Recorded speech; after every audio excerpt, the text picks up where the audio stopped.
తన జవాబు విషయంలోనైనా అంతే.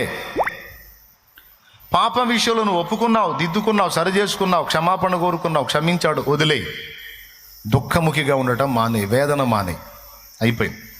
ప్రార్థనలో కూడా నువ్వు అడిగిన అంశాలు దేవుని ముందుకు వెళ్ళినాయి. ముఖాముఖి నిన్ను శాలేమన్నా కలిసి చెప్పాడో, లేకపోతే ఇక్కడుండి వాక్యం ద్వారా మాట్లాడాడో, లేకపోతే మరొక దైవజనుని ద్వారా నీకు వాక్కు వచ్చిందో, లేకపోతే దేవుని వాగ్దానంలో నుంచే నీకు దేవుడు మాట్లాడాడో, లేదా నీకే దర్శనమందు మాట్లాడాడో, లేకపోతే అజయ్ ద్వారా మాట్లాడాడో, ఇక్కడ అశోక్ ద్వారా మాట్లాడాడో, లేకపోతే ఇక్కడ నిలబడి ఇంకొక దైవజనుడి ద్వారా మాట్లాడాడో, ఏ విధము చేతనైనా నీకు దేవుని వాక్కు వచ్చిందా? అయితే ఆ వాక్యాన్ని, ఆ వాగ్దానాన్ని పట్టుకో. ఇక దుఃఖముఖిగా ఉండుట మానే. ఎందుకంటే ప్రార్థనలో అడిగి నువ్వు మర్చిపోతావు, కానీ నువ్వు అడిగిన ఆయన మర్చిపోడు. ఎందుకంటే ఆయనకేం అల్జీమర్ లేదు. అది మనకి, మనుషులకి జ్ఞాపక శక్తి ఎఫెక్ట్ అవ్వటానికి.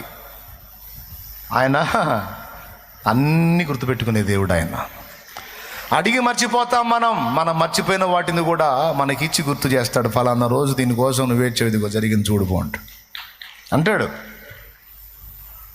యేసయ్యకి జ్ఞాపక శక్తి బాగుంది. దేవునికి స్తోత్రం.